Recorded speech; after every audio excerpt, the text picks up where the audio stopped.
এখানে যারা আছি, আমাদের নেতৃবৃন্দ যারা আছে, তারা কি কেউ বলছে যে আমরা ডক্টর শফিকুর রহমান আদর্শ বাস্তবায়ন করতে চাই? কেউ বলছে গোলাম আজমের আদর্শ বাস্তবায়ন করতে চাই? মাওলানা মওদুদের আদর্শ আমরা বাস্তবায়ন করতে চাই না? আমরা মাওলানা মওদুদের আদর্শ বাস্তবায়ন করতে চাই না। আমরা মতিউর রহমান নিজামীর আদর্শ বাস্তবায়ন করতে চাই না। আমরা আলী হাসান মোহাম্মদ মুজাহিদের আদর্শ বাস্তবায়ন করতে চাই না।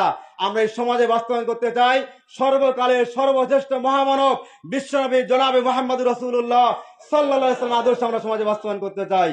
আর এটা করতে চাই, আর এটা যারা সহ্য করতে চায় না তারাই আমাদের বিরোধিতা করে, ঠিক কিনা বলেন?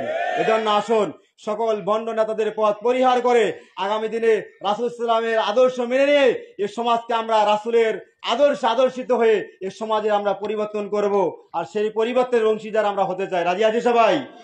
আল্লাহ পাক পরের অংশে বলছেন, যারা আমার রাসূল অনুসরণ করবে আমি আল্লাহ পাক তাদেরকে ইহবিবুকুমুল্লাহ, আমি আল্লাহ রাব্বুল আলামিন তাদেরকে ভালোবাসবো। বলেন সুবহানাল্লাহ।